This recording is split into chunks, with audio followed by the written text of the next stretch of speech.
Hi, welcome to this live. I hope you're having a wonderful day.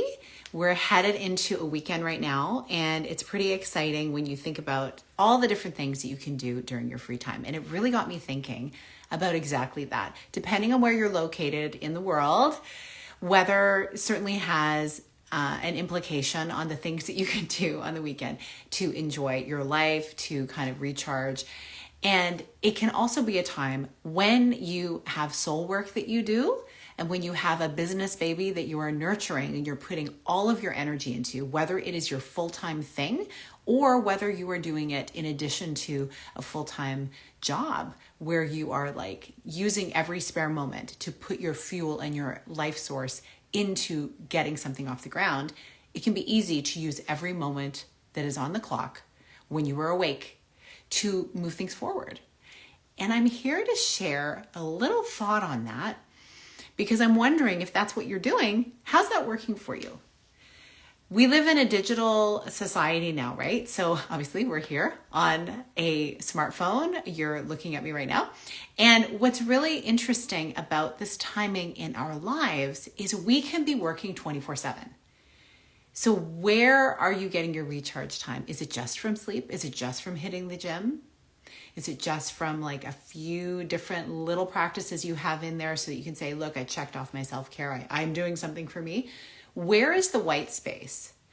White space on your calendar, time where you don't have anything booked in, is what I call magic time, because that is where the downloads come for the things that you can do to move your life forward in the direction that you want. And also, it can really be a time of pause to ask yourself the questions. Am I doing those things that are really meaningful for me? Do I need to make a shift? Should I look at potentially completely changing how I'm working in my life and work? And I just want to welcome everyone who's joining. Hi to this impromptu live.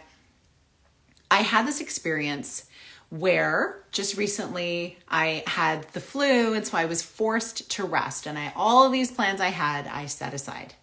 And it really got me thinking about the magic of when you are forced to have your mind pulled away from those things that you are traditionally really focused on. And what happened for me, and it's happened many times, but it was a reminder. And so I really wanted to share it with you, like kind of as a public service announcement for your well-being and your mental health, to know that you can get so re-energized, not just in your body from resting, but in your creativity, in your mind, and in your problem-solving skills, and in your collaboration ideas. When you're away from the ordinary, it's like you get away from the tunnel vision and you open up the aperture of what's possible in your life. You see things that you wouldn't have seen before.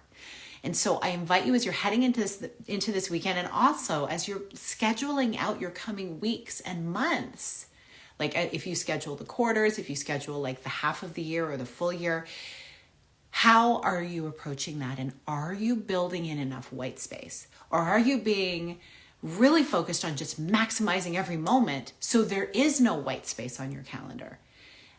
What I have found in working with so many women over the years is that these are the things that we almost are groomed to do without being told to do that. It's just kind of innately something that we do in order to keep the pace with what society is expecting, the pace of business, the pace of growth and revenue and profits. We automatically, without thinking, fill in all of the space with action, thinking productivity at all costs is the solution. And what I've seen when working with these women is that is a recipe for burnout. The number of women who have come to me, and certainly I've had many conversations with men in my life too, who have burnt out from this experience, it's just so common. And what's sad about it is that it's common.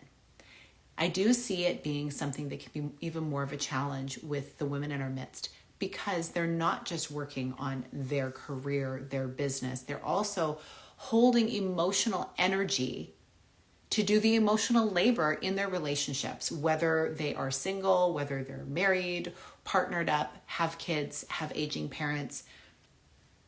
they're holding a lot, and all of the little to-do list items. And I'm really grateful for the men in my circles who are really involved and engaged as, helping their partners and their families, doing amazing things. Like my husband is incredible that way, like very engaged and involved.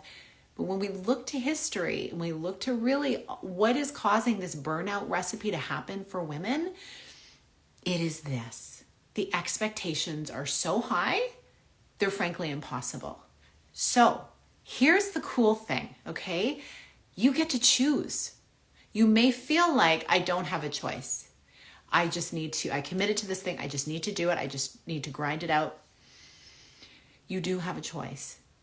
And sometimes making those tough decisions, it's definitely not an easy thing, because you may feel like I'm going to let some people down by changing how I'm doing things. It's something that you can ease into, but if you create a plan to put that into practice, everybody wins.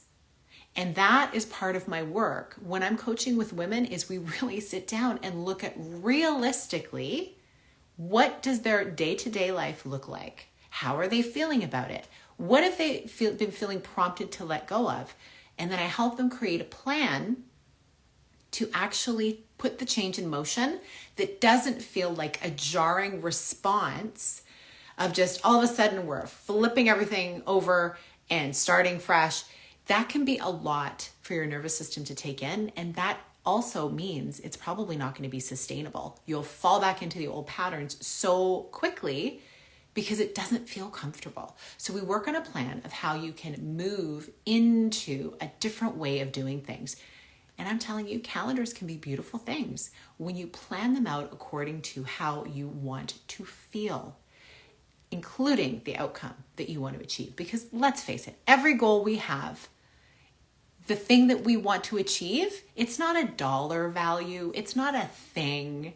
It may not even be an experience. It's a feeling that we are after, truly. And so if we can tap into feeling that way more often right now in our bodies, it's going to help us make choices to help us feel that way more often. And so we can create a plan to move you through creating a schedule with more white space, with more magic space, so that you can actually start enjoying your life. Because a question for you is this: where are you at in your life? Where are you at in terms of your goals and dreams? And how many more years are you going to wait to actually start enjoying your life? Is it only when you reach a certain number in the bank? Is it when you have a certain number of clients? Is it when your influence level is at a certain place? What is the answer that comes up for you? You get to deserve to feel good right now. I just want to remind you of that, and I will always be on that soapbox. We get to enjoy our life right now. And if you have a plan to help you actually get there in terms of all of your other goals, beautiful things can happen for you. So as you're planning out this weekend, try on for size actually saying no to some things. Try on for size seeing what would happen if you extended your time of rest. Try on what it would feel like to do something just for the pleasure of doing it. There's no monetary value attached to it. There's no influence value. There's no value from anyone saying anything about what you've done, like recognition. But what it is you just did it because it felt good for you. It was good for you, and you've been wanting to do it, but you didn't feel worthy of doing it because you had all these other things set in place that you needed to achieve first. You have today. And usually, we have tomorrow, but we really don't know. So start asking yourself, how much longer do you want to wait to start feeling good? And you can create those little incremental steps to help you start getting there faster. So thank you so much for listening today. And I would love to hear what came up for you. Were there any enlightening moments that really just landed in terms of, okay, that thing that I've been waiting on doing because it doesn't feel like there's any value attached to doing it other than just feeling good? This is the thing I want to do. You get to give yourself that permission.